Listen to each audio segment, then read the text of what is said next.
Japan's TEPCO announced plans yesterday to restart the Kashiwazaki-Kariwa No. 6 reactor. This is the world's largest nuclear power plant, with 1.35 million kilowatts capacity. The restart is set for January 20, 2026. TEPCO submitted these target dates to regulators. This follows the Niigata Assembly vote, giving confidence to Governor Hideo Hanazumi. He supports restarting Units 6 and 7. Unit 6 passed post-Fukushima safety checks. Unit 7 needs anti-terrorism upgrades until 2029. This marks a key step in Japan's nuclear energy comeback. After 15 years since Fukushima, the plant moves toward operation again. Queensland State Parliament has successfully passed stricter new gun laws. The Legislative Assembly reconvened in an urgent special session to push through the amendments. Premier Miles confirmed the bill received final approval and will now proceed for royal assent. The new legislation introduces an expanded ban on specific high-capacity, semi-automatic firearms. It also establishes a significant new immediate confiscation order, or red flag law, for individuals deemed high risk. The Premier highlighted community safety as the driving force behind the swift passage. These measures aim to further enhance Queensland's firearm control regime. The government expects the new laws to be enacted rapidly following royal assent. Thousands of Albanians took to the streets of Tirana. They were protesting against the government. The demonstration was sparked by new corruption charges. The Special Prosecution Against Corruption and Organized Crime, SPAK, filed formal charges.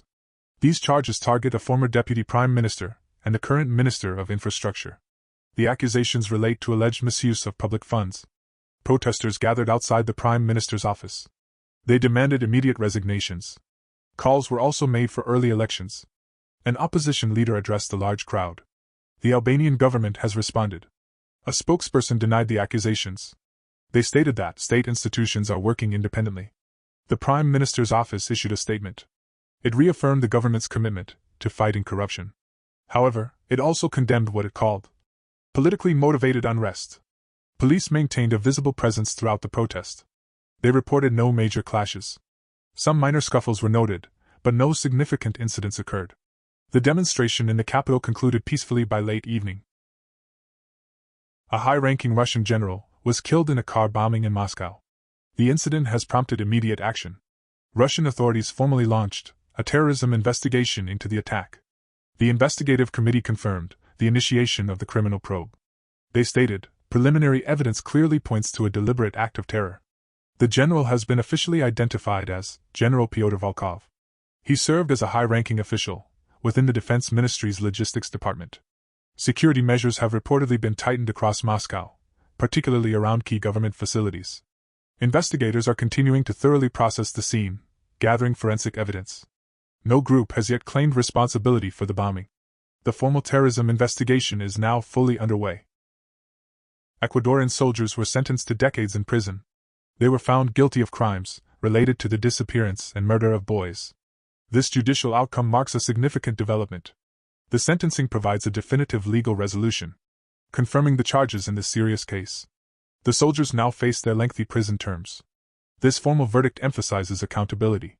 The court proceedings culminated in these severe rulings, reflecting the gravity of the crimes committed.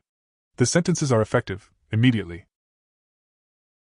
A grave and significant warning emerged regarding the state of press freedom in Bangladesh. Prominent editors has officially declared a fight for survival for the nation's independent media. This critical and urgent announcement highlights severe, persistent challenges. Editors specifically cited ongoing mob violence that continues to target journalists and their respective media outlets. They expressed profound concern over escalating threats to both professional safety and the fundamental principles of a free press within the country. This collective call for immediate action underscores what they describe as rapidly deteriorating conditions for media workers across the country. The overall situation for journalists and media organizations in Bangladesh remains exceptionally precarious. This grave declaration puts a stark and undeniable spotlight on the critical state of freedom of expression. Further official statements from relevant authorities are now keenly awaited by the media fraternity. Donald Trump has announced a diplomatic appointment. Trump named Louisiana Governor Jeff Landry as his special envoy to Greenland. This role is conditional. Landry will serve as special envoy for Arctic economic and security affairs for Greenland if Trump is elected president in 2024. Trump emphasized Landry's mission strengthen economic ties, and protect American interests in the Arctic. No immediate official response from Greenland's government or the current U.S. administration has been reported. The focus is on future Arctic strategies, pending the election outcome. Oil loading in Venezuela has slowed to a crawl today. Tankers are making sudden U-turns, or stalling offshore. This follows new U.S. Coast Guard interceptions over the weekend. The U.S. targeted a fully loaded tanker bound for China, and an empty vessel under sanctions. President Trump says Washington may keep or sell the seized oil. Meanwhile, state-run PDVSA is struggling to recover from a major cyber attack. The company is resorting to manual records for oil nominations. Venezuela's foreign minister calls these seizures acts of piracy. Beijing has also labeled the interceptions a violation of international law.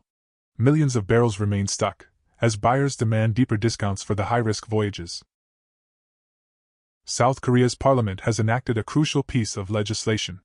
This significant parliamentary vote authorizes the launch of a special, independent probe. The target of this new investigation is the tragic 2024 Jeju air crash. This legislative action now formally establishes a dedicated inquiry. The special committee will thoroughly examine all aspects of the incident. It aims to uncover the full truth and determine accountability. This decision reflects a strong commitment to transparency and justice. Families affected by the crash have consistently called for a comprehensive review. This parliamentary move ensures an independent body will now undertake this vital process. This development marks a key step forward. The probe is expected to deliver detailed findings. It reinforces legislative oversight. The bill's passage ensures the process will proceed without delay. A serious, focused investigation is now officially underway. If this video added value, please like it. Share it if you think it may help others. And subscribe to stay informed with our future posts.